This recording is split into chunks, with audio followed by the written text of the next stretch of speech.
Okay, hi everyone.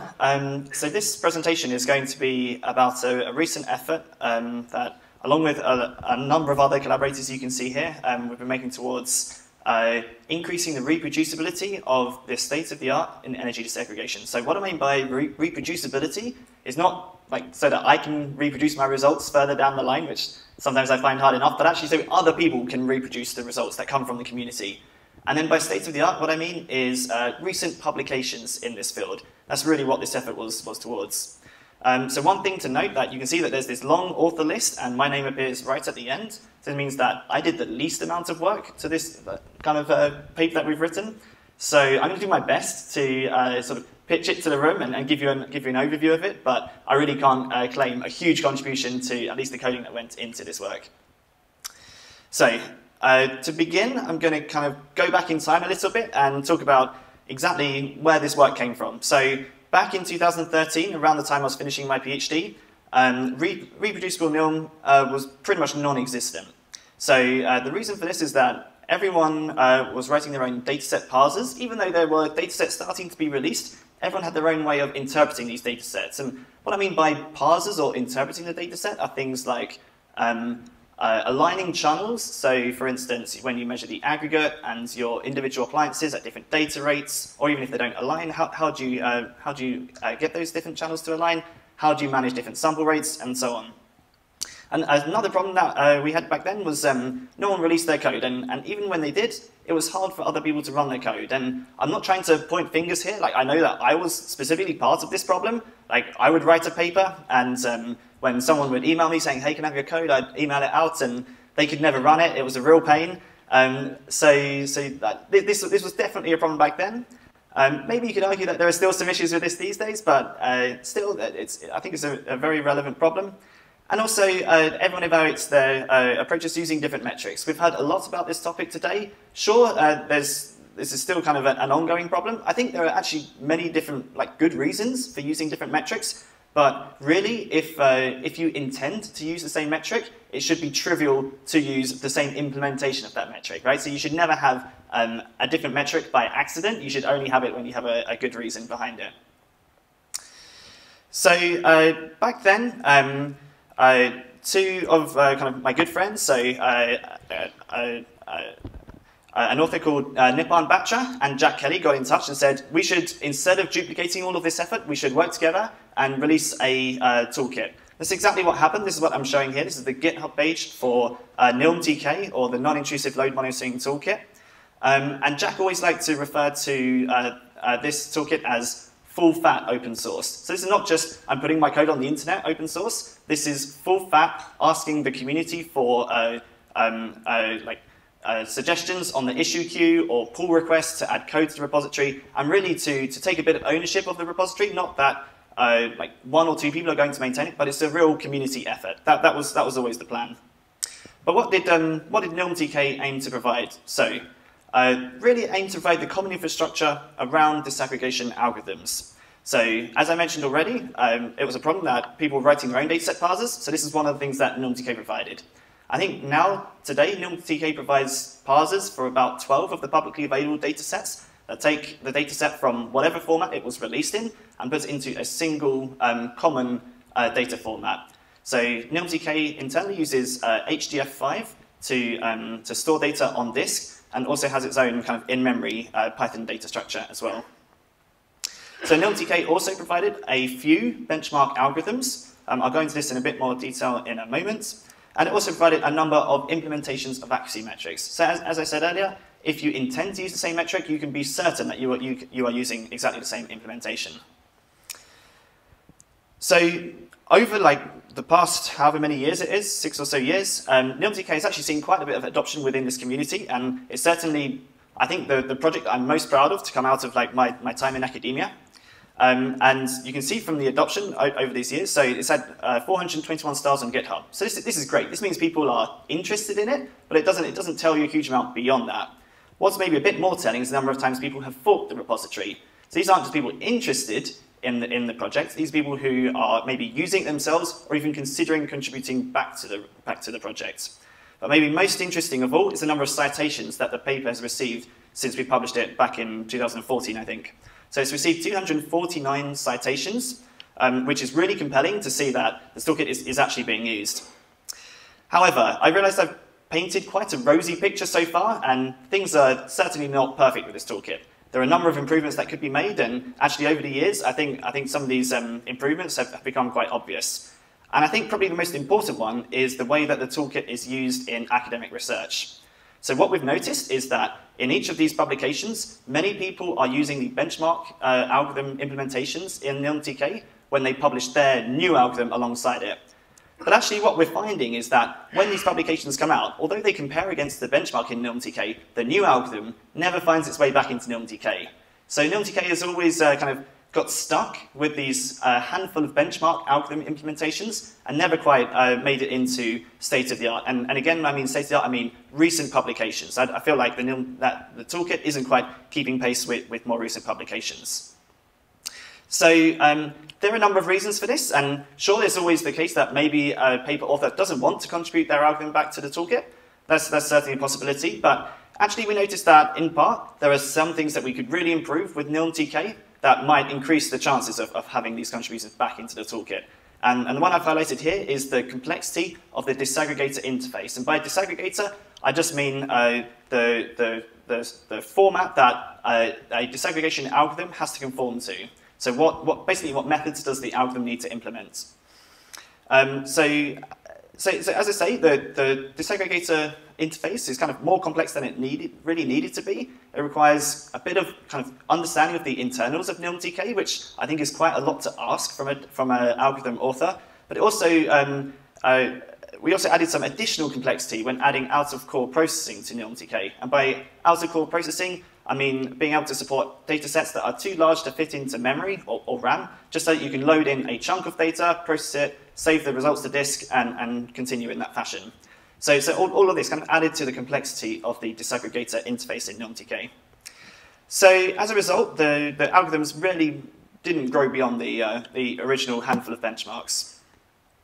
So what have we done?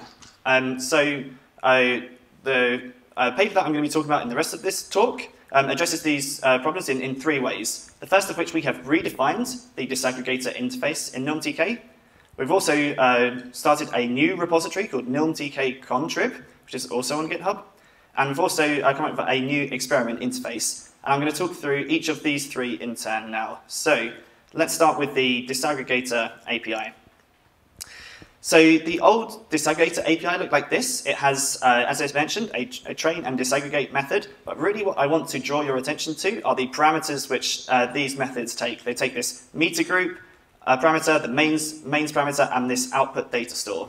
And what you'll see in the comments within each method is that each of these are NILMTK specific objects. So the algorithm author has to understand the internals of NILMTK in order to be able to implement these methods, right? And this is exactly what we wanted to improve. And actually, the new disaggregator interface that we've released in version 0.3, again, contains very similar methods. Okay, the names have changed slightly from train to partial fit, and from disaggregate to disaggregate chunk, but what's more important are the parameters which these methods take.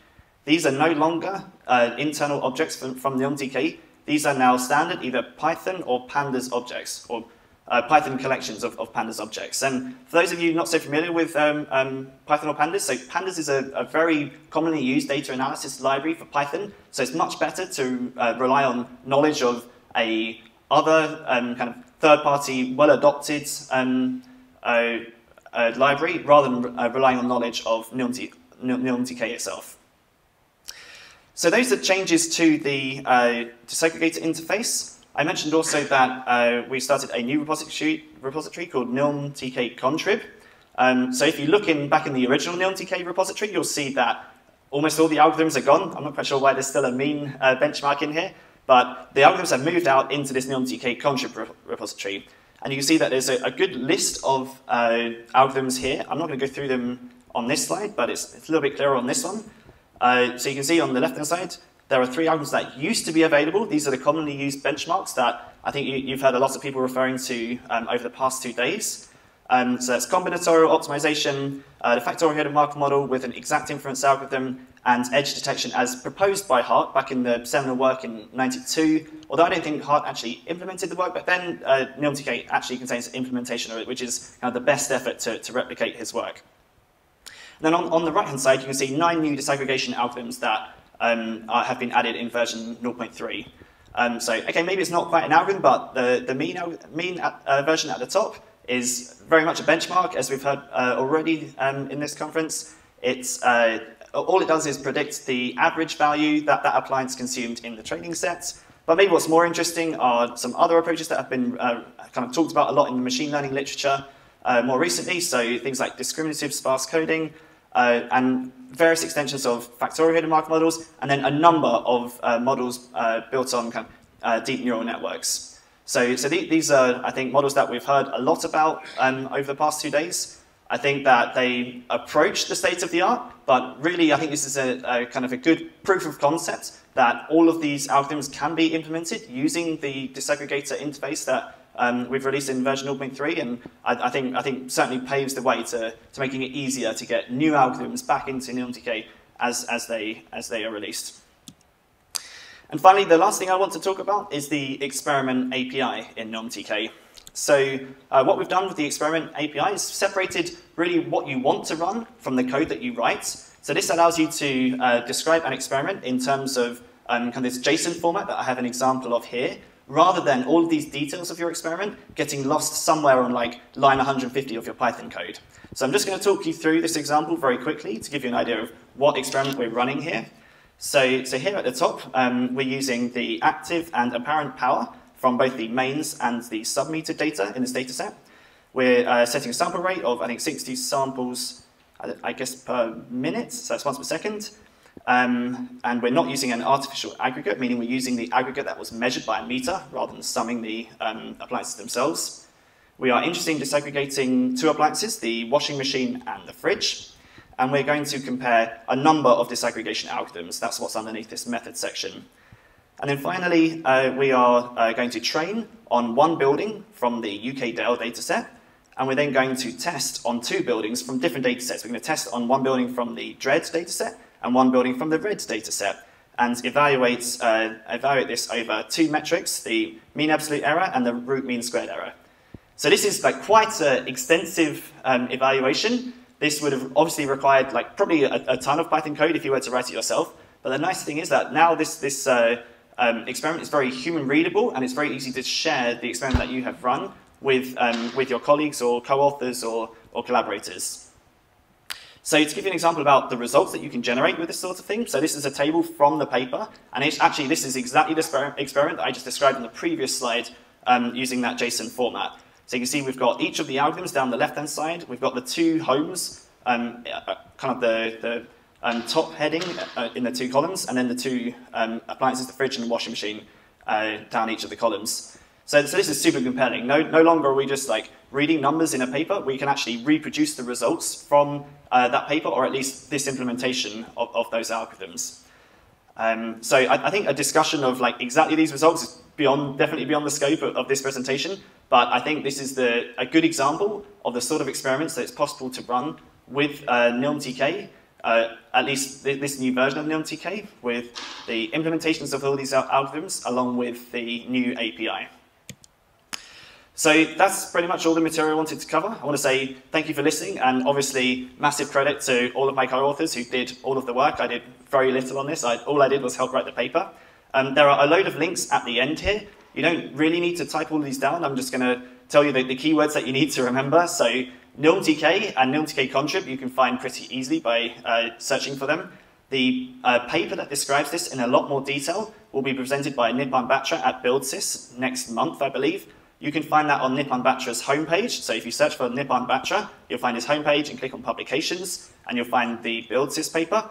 And then I think as a really good proof of concept into reproducible research, you can also find a notebook that allows you to reproduce the results from this paper, also on the NILMTK GitHub page, and that's the link at the bottom. But anyway, I'm going to leave this slide on the projector while we take questions, just so that if you want to, you can take photographs or try and type them in as we talk. But that's all the material I wanted to cover. Thanks for listening, and I'm happy to take any questions.